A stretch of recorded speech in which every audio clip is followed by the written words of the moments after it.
Olá, senhores, olá, senhoritas, muito bem-vindos, muito bem-vindas a mais uma videoaula aqui no canal. Dessa vez, uma aula de Sociologia, comentando com vocês os aspectos e os principais representantes daquilo que ficou conhecido como socialismo utópico. Bom, nós tivemos uma primeira aula sobre o socialismo.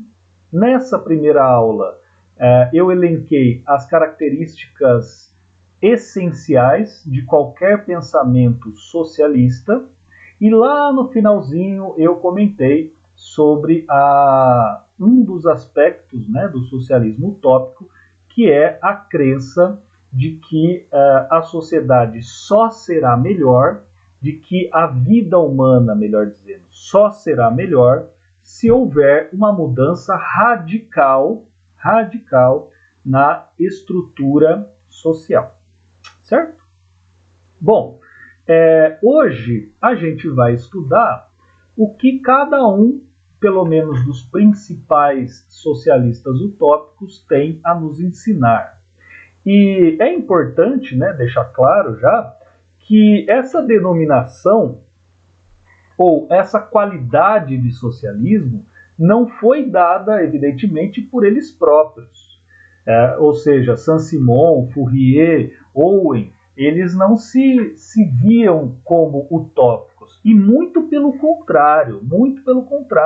Afinal de contas, eles eram mais práticos. Eles conseguiram, todos eles conseguiram, uns com maior ou menor sucesso, mas eles conseguiram colocar na prática aquilo que eles propunham em teoria. Então, isso é muito significativo, uma vez que eles não ficaram apenas no plano das ideias. Porque quando nós olhamos para essa expressão, utópico, que vem de utopia, a gente olha para essa expressão e imagina que o socialismo utópico seja um lugar, uma sociedade, melhor dizendo, utópica, socialista utópica, seria uma sociedade que não existisse no mundo. Que não existisse no mundo. Afinal de contas, utopia significa sem lugar, não lugar. Não lugar. Alguns significados possíveis para a palavra utopia é a ideia de um lugar que não existe agora, mas que serve de modelo para a transformação social. Portanto, a utopia, uma sociedade utópica, seria uma sociedade do futuro e cujas características são percorridas por aqueles que agora querem mudar essa sociedade que vive. Então, ela serviria, uma sociedade utópica, ela serviria como um padrão, como um modelo, como um arquétipo, para que nós, aqui agora, pudéssemos mudar a nossa realidade em vista dessa futura sociedade. Essa denominação, agora, ao contrário, essa denominação utópico, ela veio por Marx.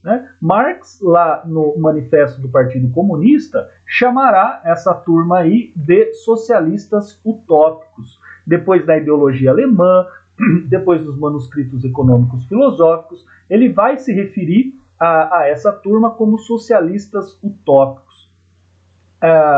Por quê? Para fazer uma distinção. Por que o Marx usa essa expressão? Para distinguir o socialismo marxista, que ele chamará de científico, e o socialismo utópico de todos aqueles anteriores ao seu pensamento.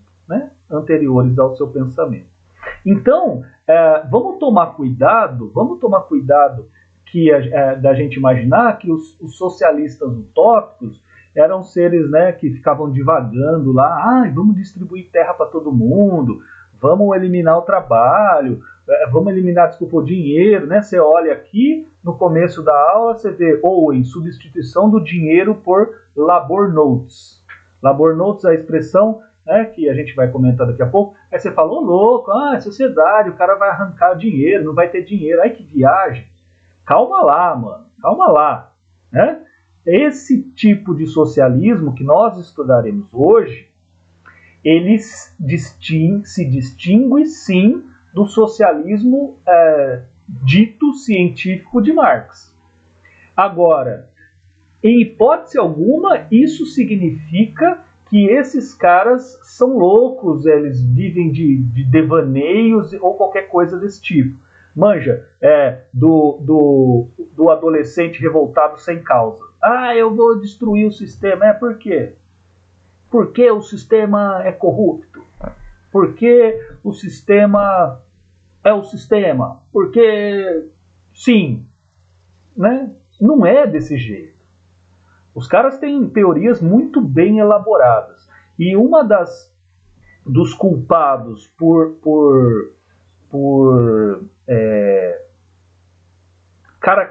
nos dar essa sensação de que os socialistas utópicos são de fato desvairados ou ingênuos, essa visão, ela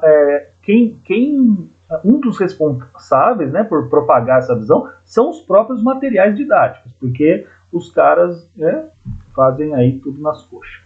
Bom, então vamos lá, né? Então vamos conversar sobre o que seria esse tipo de socialismo utópico. Lembrando, fica então já a informação, nós não falaremos sobre o socialismo científico, tal como Marx propõe, mas leve em consideração que é uma denominação, esse socialismo então utópico, é uma dominação que vem a posteriori e no sentido de contrapor uma outra forma de pensar a estruturação de uma sociedade socialista, certo? Bom, então nós começamos. O socialismo utópico, ele se concentrou na França. Se você olhar para as datas, você verá que ele se concentrou na França e, mais do que isso, ele se concentrou pré-Revolução Francesa. Pré-Revolução Francesa. Só o Owen que é inglês, Robert Owen, o Owen que já terá passado pela Revolução Francesa, só que não no local onde essa revolução ocorreu. E dos três aí, foi o que teve mais sucesso na sua, em tentar estabelecer, né, uma sociedade dita socialista. Certo? Bom, então, a princípio, quando nós olhamos a data, né, de Saint-Simon e Fourier, nós vimos que são caras que vieram antes da Revolução Francesa, mas que já percebiam que a sociedade, tal como estava, era uma sociedade com problemas. E essa afirmação é uma afirmação que se vale muito mais para o Saint-Simon do que para o Fourier. A sociedade pré-Revolução Francesa, ela já mostrava problemas. Quais eram esses problemas? Principalmente a desigualdade social. Como nós falamos lá na primeira aula, a desigualdade social é o que chamará a atenção de todos esses socialistas, né, de todos esses teóricos. Como assim? Uma sociedade em que tem tudo, né, tem todos todos os suprimentos objetivos, que tem um domínio da natureza muito grande, que tem a ciência muito bem desenvolvida, e ainda assim as pessoas morrem de fome.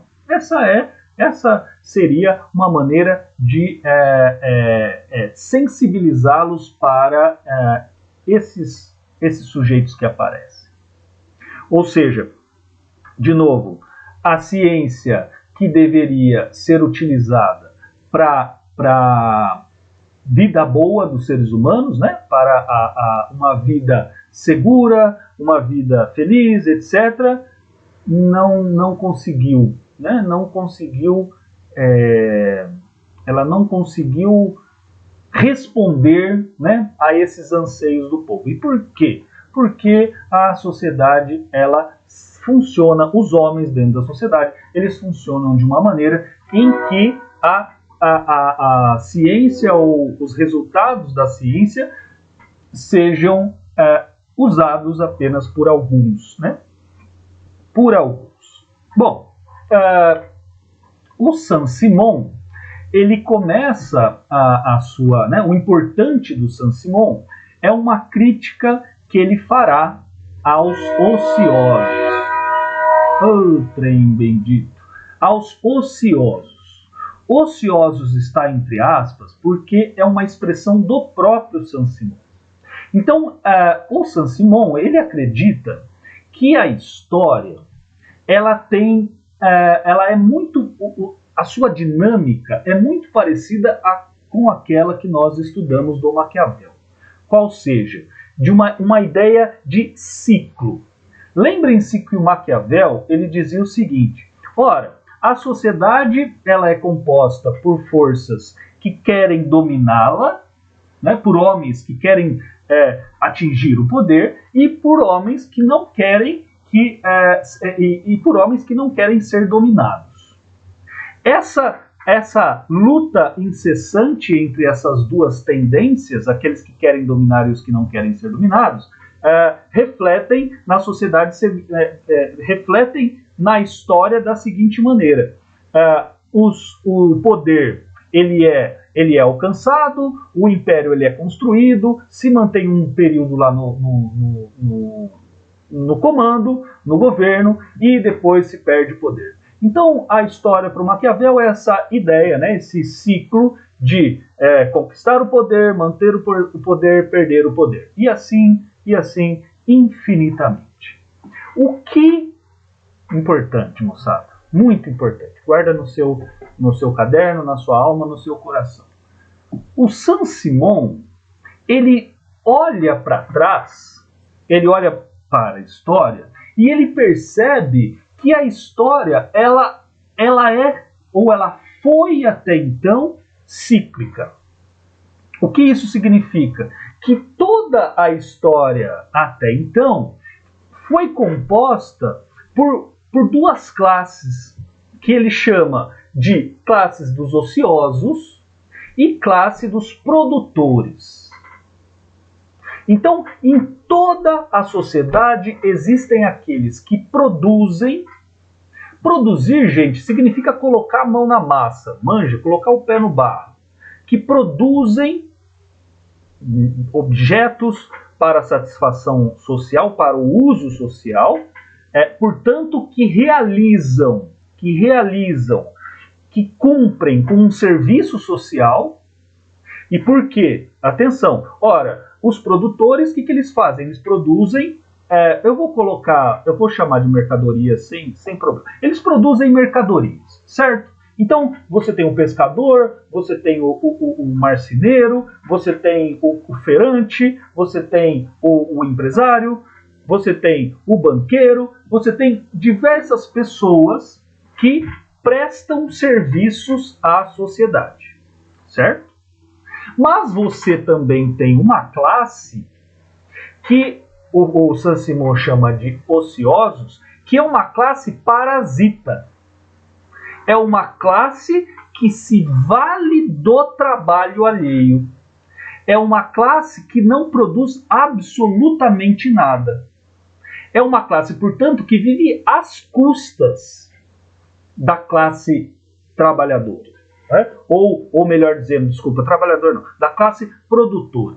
Vamos deixar os termos tais como aparecem nesses sociólogos, né?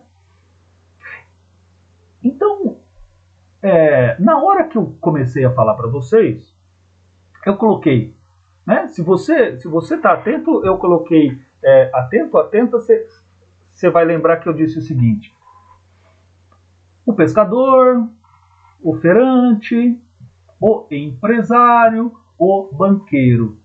Olha só.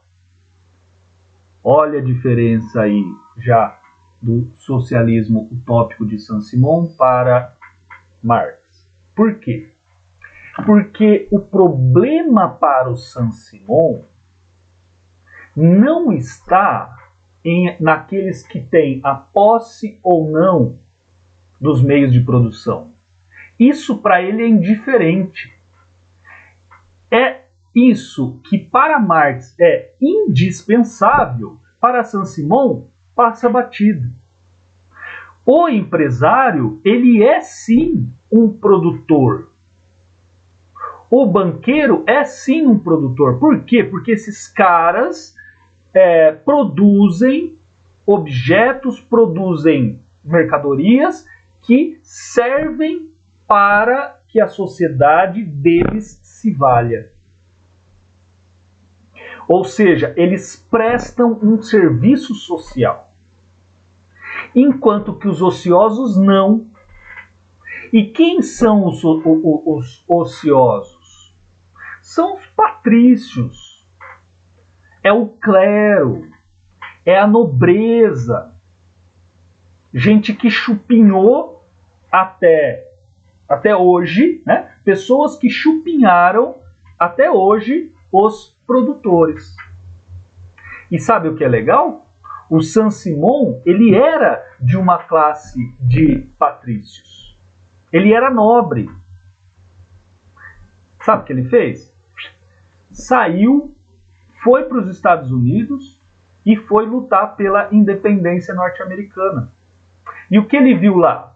Que nos Estados Unidos da América não existe, ao seu ver, evidente, né?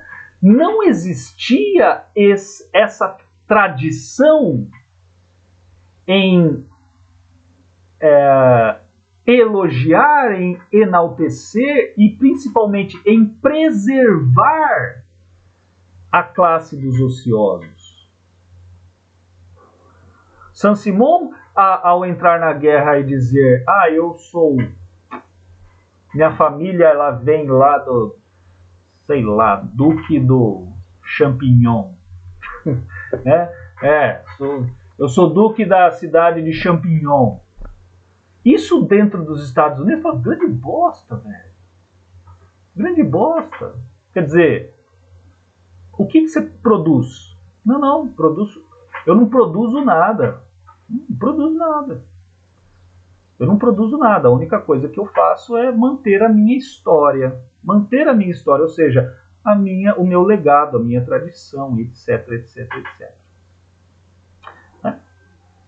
Bom, então, só que, né? Então qual que é o ponto? Você fala assim, mas espera aí, se o cara acredita que a sociedade ela se repete, ela é essa repetição infinita entre uma classe de ociosos e uma classe de produtores, como é que ele vai ajeitar o negócio? Se a história é esse movimento incessante, né, de repetição, como é que ele altera? Aí é que está. O que eu falei na primeira aula sobre o socialismo? A crença de socialistas e também capitalistas, ou seja, a crença nessa época é que o homem é ator social, o homem é ator histórico. Ou seja, que os homens eles podem deliberadamente transformar a sociedade, transformar o lugar que eles vivem, e não, ao contrário do que se imaginava na Idade Média, eles estarem sujeitos a um devir metafísico, né? A um devir metafísico. Então, olha que puta sacada do Saint-Simon. Ora, se até hoje a história se mostrou desse jeito, isso só foi possível porque não se tinha a convicção de que o homem é um ator histórico. Ou seja, velho, vamos quebrar esse ciclo, né? Vamos construir a história por nós mesmos. E como que nós iremos fazer isso? Né? Como que o Saint-Simon entendia digamos, a propedêutica, né? Não acho um termo melhor, o procedimento, né? Qual seria o procedimento, então, para quebrar, para cortar esse ciclo e jogar fora e eliminar os ociosos? A partir da erradicação da pobreza. Esse é o primeiro passo. Né? A pobreza, a miséria, olha só, ela mina as pessoas. Ela faz com que as pessoas se tornem escravas dependentes de outros homens. Sim? Inegável, né? Inegável, não precisa nem discutir isso. Por quê? Porque aí você tem, né? Imagina uma sociedade altamente pobre, você, se for um político meia boca, não precisa ser bom não, se você for um político meia boca, o que você vai fazer? De vez em quando você faz lá algumas políticas públicas para dar uma suavizada na pobreza.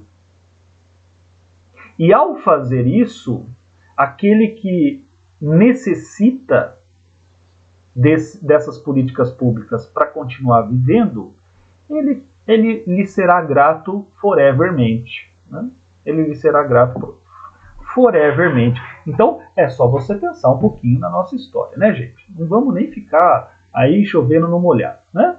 As políticas públicas que de alguma maneira servem para amenizar, dirimir, né, diminuir aí a pobreza, ela faz com que sejamos, né, reféns da própria estrutura social.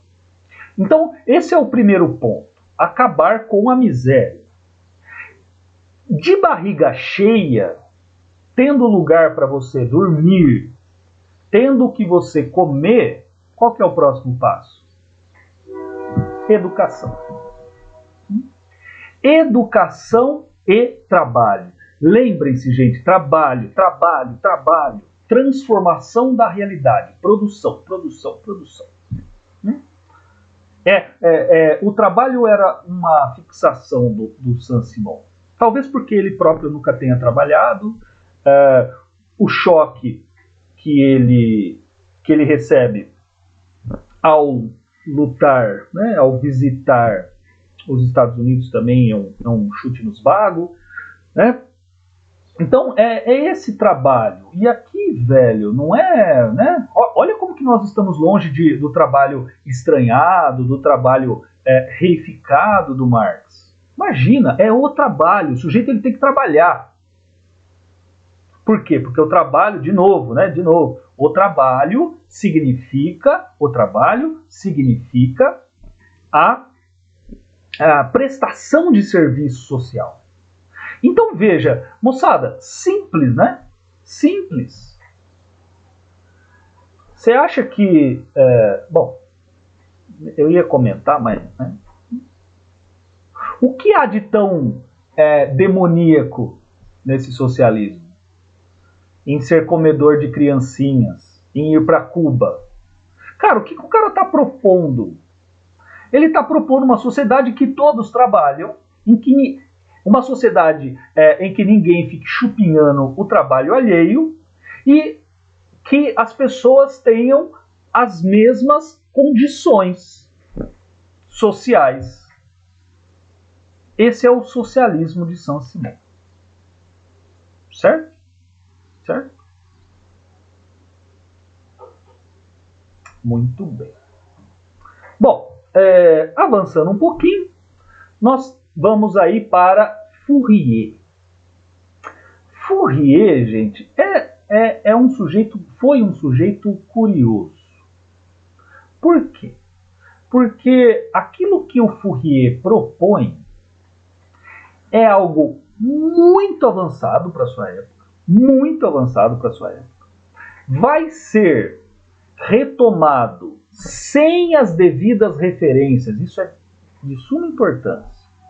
Será retomado sem as devidas referências por Freud, por toda a psicanálise e agora pela nossa sociedade. Né? O que ele nos propõe. E mais do que isso, né, outro fator curioso é que tudo aquilo que ele propôs, provavelmente ele não conseguiu viver. Bom, vamos lá, né? Deixar de mistério, o que ele propõe? Eu vou começar de baixo para cima. Para ele, Fourier, não eram as pessoas que deviam mudar. Era a organização social, ou seja, eram as instituições que deveriam mudar. Não propriamente as pessoas. Por quê? Porque o Fourier acredita, ou acreditava, que a sociedade que ele vivia era uma sociedade extremamente opressora. Em relação a quê? Em relação aos desejos, paixões, sentimentos e, enfim, a sexualidade humana. Então, para ele, Fourier, ao estabelecer a razão,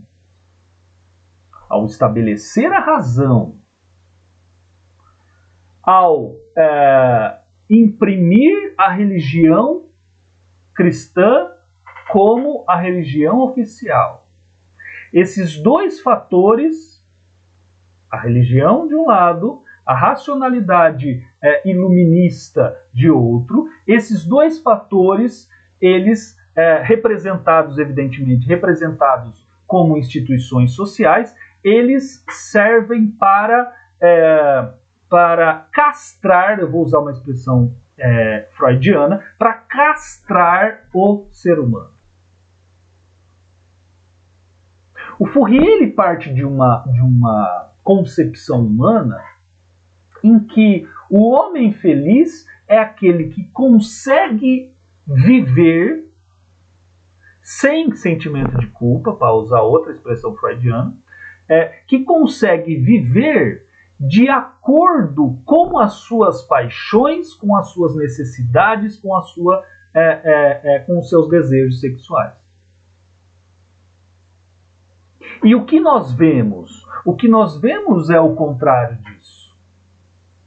Você não pode se expor. Você não pode ter relações sexuais com mais de um parceiro ou parceira. Você deve manter relações sexuais sempre com pessoas do sexo oposto.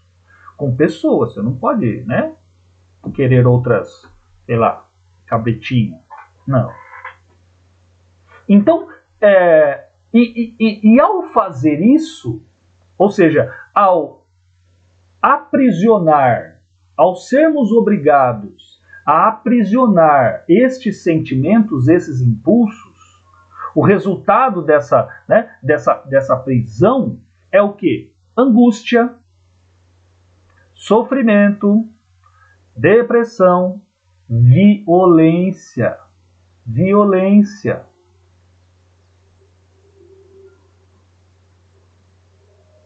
Então, velho, qual é a alternativa de Fourier? Onde está o seu pensamento socialista? Está na transformação dessas instituições. As instituições, elas têm que dar vazão para as paixões humanas. E por que eu falei que ele não, que o que ele propôs, ele não vivenciou? Porque provavelmente, né, segundo alguns biógrafos, ou melhor, segundo os biógrafos, ele morreu virgem. Quer dizer, e perturbado, era uma pessoa que de fato experimentou na prática esse problema da inibição, né? Da inibição das paixões, dos sentimentos, da sexualidade, do desejo, dos impulsos, enfim. Então, todas essas coisas, paixão, impulsos, sentimentos, o tesão, enfim, essas coisas elas são naturais ao homem. Ora, tudo aquilo que é natural não dá para ser mudado, não dá para ser evitado. Você tapa, né? As instituições sociais na época de Fourier, elas tapavam a vazão, né, desses sentimentos. Aliás, por favor, qualquer instituição social até hoje, porque senão não é instituição social, né? Então, a proposta de Fourier é transformar a sociedade por meio, mudar a tradição, mudar aquilo que sempre veio, mudar o status quo, né? Instituições de casamento religiosas, científicas, calma lá, velho, calma lá, vamos olhar para nós um pouco. Vamos olhar para as nossas necessidades humanas. Sensacional, gente, sensacional. Sensacional. Teve poucos adeptos, né? Teve poucos adeptos, mas enquanto Saint-Simon e Owen ainda vigoraram, né? O Saint-Simon ainda muito mais do que eu posso estar falando, né? Besteira, mas até onde sei, o Saint-Simon, ele teve uma duração, a sua visão de mundo, o seu socialismo, ele teve uma visão até para além de Owen. Né? Fourier não, Fourier foi o mais tímido, né? O mais tímido dos três. Bom, finalmente, moçada, a gente vai para o Owen, Robert Owen, lá, século XVIII, século XIX. Quer dizer, é um cara que conheceu Marx, é um cara que está mais à frente do tempo, isso significa, é um cara que vivenciou mais ainda as desigualdades sociais e que experimentou o produto das revoluções industriais, né? Revoluções industriais. Bom, tal como o Saint-Simon, que era um patricião, né, um petecão, e tentou alterar essa sua designação, o Owen também era filho de empresários muito bem-sucedidos. O cara, sei lá, seria milionário hoje, bilionário, né? Tinha um sucesso muito grande enquanto empresário. E qual que é o lance? Né? Qual que é o lance do Owen? Primeiro é essa crítica ao irracionalismo. Moçada, né, para pensar um pouco. Saint-Simon, Fourier, Owen, o que os caras estão falando?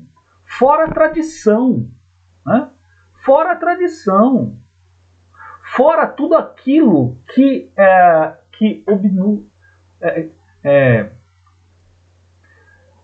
estou achando a palavra. Tudo aquilo que ofusca, né? Que ofusca as relações sociais, tudo aquilo que acoberta o que o homem pode ser. Pode ser. O que nós podemos ser? Agentes históricos. Né? Agentes históricos. Bom, o que é essa crítica ao irracionalismo do Owen? É uma crítica à ignorância. Em outras palavras, ele está convencido, primeiro, né? Ele está convencido de que uma sociedade dita socialista, de que uma sociedade racional não está em hipótese alguma, associada à sua sociedade. Esse é o ponto. Ele está convencido, então, de que a dinâmica social da sua época, que já é, dentro da Inglaterra, uma sociedade altamente capitalista, já plenamente desenvolvida, ele está convencido de que isso é a irracionalidade. E por quê? A mesma resposta, né? Sempre a mesma resposta. Por quê? Porque por mais que todos os meios de produção estejam muito bem desenvolvidos, toda a natureza esteja dominada, tem gente ainda que passa fome. O irracionalismo é isso. É isso. Não adianta nada, velho. Não adianta nada você ser um fuderoso. Você ter uma razão absurda, um cálculo maravilhoso e fazer bomba atômica. Esse é o ponto. Esse é o ponto. Não adianta nada você usar essa sua cabecinha super inteligente para achar meios de convencer os outros a comprar coisa que eles não precisam. A irracionalidade é isso. E o Owen, né, ele identifica a irracionalidade e a ignorância em que sentido? Quando que a religião... Por que a religião produz pessoas ignorantes?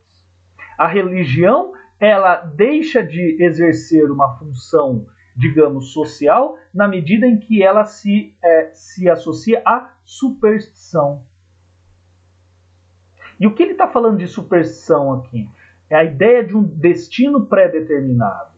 A ideia de um destino pré-determinado ao homem. Quer dizer, o mundo não é como Deus quer. Nós fazemos o mundo. É como se ele dissesse, Deus nos deixou para fazer o mundo. Ele fez o mundo, a gente vai fazer a história. Né? Não é para a gente fazer o mundo, para a gente fazer a história. O mundo está feito, façamos nós a história. Agora, se você persiste na ideia de que o mundo só é assim porque deve ser e não há possibilidade de mudança, aí você vai para o lado da ignorância religiosa. Certo? Ignorância religiosa, dada pela superstição. E o laissez-faire? O que é laissez-faire? É aquela, né, política, ou então aquele pensamento de deixa assim, deixa que o mercado propriamente se auto-organiza, enfim. Por que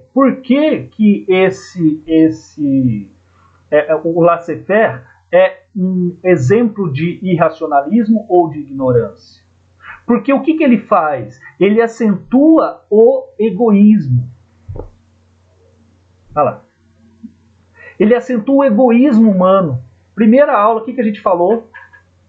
A ideia de solidariedade, a ideia de cooperação, esses princípios morais, todos eles balizam o socialismo. O laissez-faire, a economia deixada ao sabor, digamos assim, ao sabor da simples troca entre as pessoas, vai fazer o quê? Só aumentar o egoísmo, só acentuar o egoísmo, só defender o egoísmo. E não é isso que acontece hoje? Certo? Então, o que o Owen vai propor? Ele vai propor algo que ele chama de falange. Ele vai propor comunidades. Comunidades com um número específico de pessoas. Esse número específico é um número alto. Eu sinceramente estou meio...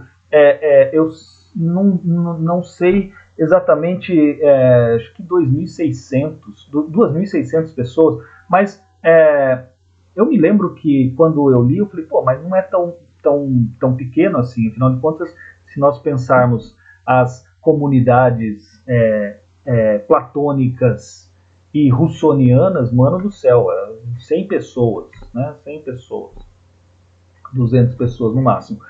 No caso do Oi, não, se eu não estou enganado, é isso aí mesmo, 2.600 pessoas que podem viver nessas falanges aí, nessas comunidades. E ele está convencido que que a desigualdade social ela é motivo de uma desrazão, de um irracionalismo. Então, como fazer para superar esse irracionalismo? Primeiro, evidentemente, lógico, o que eu vou ter que fazer? Alterar, suprir o homem de educação, suprir o homem de dar condições objetivas ao homem para que ele não pense com a barriga. Evidente, né? Mesma coisa lá que nós falamos do Saint-Simon.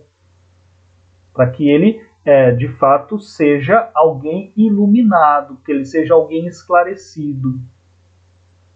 Aí ele notará, né? Aí o homem de Owen, né? Ele notará que o egoísmo só o prejudica. Não há benefícios no egoísmo. Apenas a concentração de riqueza. E, em outras palavras, qual é a consequência disso? Conflito. Será que os caras são tão utópicos assim? Quer dizer, será que os caras são tão ingênuos tal como se pinta em algumas aulas aí, em alguns materiais? Evidentemente que não. Evidentemente que não. Por fim, uma das mudanças possíveis e necessárias, não possíveis, desculpa, uma das mudanças necessárias para mudar essa ideia do egoísmo, que não é imanente a nós, que não nasce conosco, mas que é construído socialmente, se constrói o princípio de egoísmo. Tal como socialmente se constrói a valorização à solidariedade, ao cooperativismo, altruísmo, certo? Então, por fim, é a substituição, né? Eu tinha já mencionado só o termo, a substituição do dinheiro por labor notes. Labor notes, né? Não, labor notes. São títulos de trabalho, né? São notas de trabalho. O que é isso, velho?